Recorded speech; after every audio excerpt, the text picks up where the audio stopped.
I'm Don Ellis, and I'm sitting here with George Harrison, who has done something really extraordinary. And I'd like to ask you, I've seen this tape of a concert you did with Ravi Shankar and friends in Albert Hall in London, and it's something that I've never heard, and I've been into Indian music for a good number of years, and it's with all sorts of ensemble and things that I've never experienced in Indian music. And what's it all about? Yeah, well, apart from the people who are just into Ravi Shankar music or the various soloists from India, there's a lot of people who still think about it as, you know, just a sitar or just this, you know, just two people playing. There's never been an opportunity to see like an orchestra, which in Western music, you know, you can see soloists or you can see orchestras. I came across this piece of music Ravi had written long before I'd met him, that he performed once in Bombay, which was called Navarasaranga, which used vocalists, violin players, flute players, a whole lot of percussion players. It was like an orchestra, small orchestra. And since that time, I was trying to figure out a way of how to bring all these people to the West and for him to make special compositions in order to maybe open up the concept the Western audiences have on Indian music. There are so many Indian musicians here. How did it happen that you got them all in one place at the same time? First of all, we brought them to England, 16, 17 musicians, brought them to England.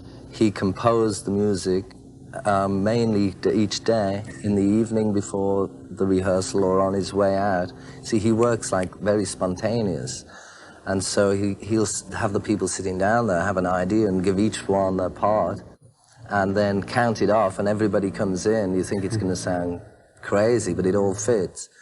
And if one person plays the wrong note out of 16 people, Ravi's got such an ear, he pick it up straight away. So most of this has been composed right on the spot, then arranged and rehearsed for a very short time. We didn't have too much time. And then they played the Albert Hall and a tour which went to Paris and Copenhagen and Germany, just around Europe. In this first piece, there's a rhythmical cycle of 7, 3, 2, 2. And one of the things I find most exciting about it is to follow the pattern that you hear on the little finger cymbals, long, short, short, and then relate what for example, the drummers are doing to that pattern. And when you do that, you hear all these cross rhythms and incredible things that they're doing, which, in my opinion, are far beyond the capabilities of the best Western drummer that I've ever heard. And when you're aware of this going on, it just becomes an absolutely thrilling and incredible experience. You were one of the first people that I know of, especially in the pop field, to get into Indian music. How did this come about? I met Ravi. From that point on, it was mainly the involvement with him that drew me more and more into the music.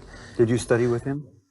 Well, sort of, yeah. I spent a lot of time, whenever I could, just practicing. And the great thing for me was that in pop music, I never had any teacher. You know, I never learned piano, never learned to read, I never learned how to play the guitar, actually.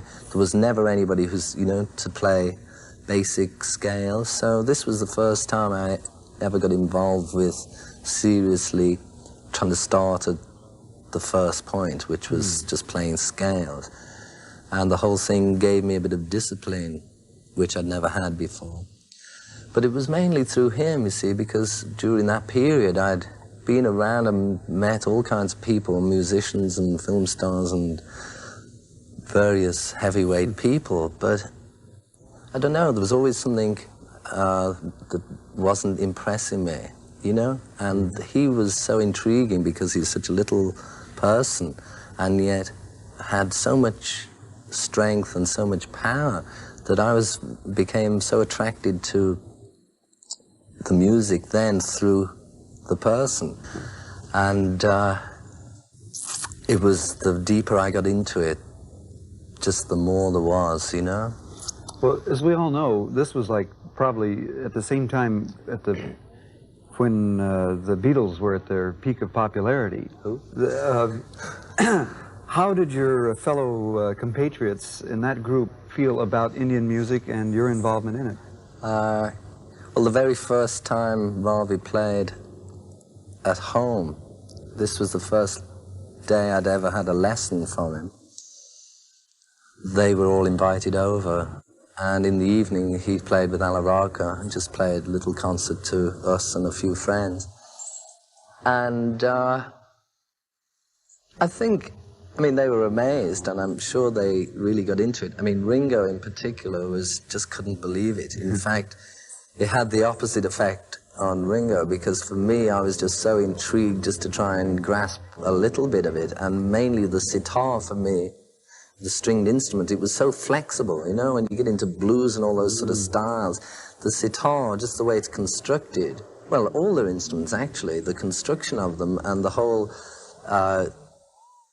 ancientness of them, the instruments are being developed, so you can do certain things on them which you just can't do on Western instruments. And likewise with the drums, Ringo just sat there and watched Alaraka, and then he ran a mile. You know, he just didn't want to go near them, you know? Well, it has to be a mind-blowing experience. Because if you see it this close, that's the funny thing with the sitar. If you watch a concert and you can hear the sitar or you hear a record, but if you sit up this close, it's just amazing, because it's like an orchestra in itself, or the sympathetic strings, you know? Yeah. You just hit one note and yet this whole orchestra comes out of there. And it actually just looks, I suppose with any master of anything, is a person who makes something look very simple. And a lot of the time, with Alaraka playing, it just looks as though he's doing this, and Ravi's just doing this. But what's coming out is unbelievable. Leads us into this next piece very well, as a matter of fact, because this one I found to be probably one of the most extraordinary pieces I've ever heard. To me, there's a very definite influence from the West in it. I hear counterpoint, I hear some harmonies.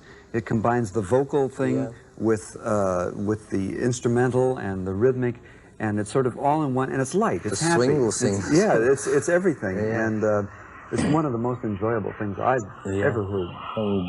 People got into in the 60s, which became like an indie music fad, sitar boom.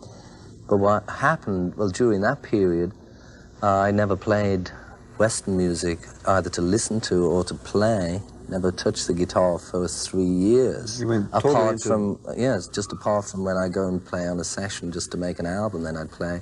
But I was always playing the sitar. And after hearing so many of these musicians in India, I realized I was not going to get anywhere as a sitar player. I was also forgetting everything about where I was coming from. And it just, as naturally as I got into it, I got back out of it, in as much as I decided I'm going to be a pop musician. That's really what I am. And what happened also was that with the sitar boom, there was thousands of people coming to concerts, because Ravi had been working for years trying to establish Indian music. There was a big boom, and then it leveled back out again. And then it took him another 2 years in order to re-establish himself. The good thing that came from that was that it did expose so many more people to the music, and they were much more serious about it. By the time the boom had disappeared, and the people who were left were actually real lovers of the music with a deeper understanding. Ravi made some statements which were rather played up in the press at the time about he didn't want people to come to his concert getting spaced out on drugs. If they wanted to hear Indian music, he wanted them sober. And do you think that turned off a lot of, because at that time a lot of people were into well, a lot of things. people get turned off by a lot of things. He always felt cheated by the audience, but also in where he's coming from, I mean, it's such a part, it's also part of the spiritual life in India. The classical music and all those ragas are going so deep that and the training to be a musician is, it's a spiritual training. You know, you get up and very early in the morning, take your bath, do your yoga and say your prayers, and then practice for 3 hours, and then you have your coffee, you know. So it's like with such dedication that, you know, that's why he'd always expect people to have a little respect for it. I mean, I think that's the most difficult thing in the West, because everybody's, you know, just wants to boogie. And it's hard for them to understand exactly where it's coming from. But, you know, one of the things that impressed me is just concerning the overall thing of the music was the very first lesson I had. We were playing, I was learning scales, and the telephone rang. I put the sitar down on the floor and stood up and went to go out to answer the phone, and I picked my foot up to step over, and he went bang. So the first thing you learn is to have respect for the instrument. And that's fantastic. You know, it takes respect in order to appreciate fully anything, you know? Yes. Well, in this piece that is the finale that we're about to hear, it's based on a lot of folk rhythms, and I think the inspiration came from folk things. Isn't this sort of common at the end of a concert to get very light and happy then again, after all this deep, intense stuff, then just sort of let it flow?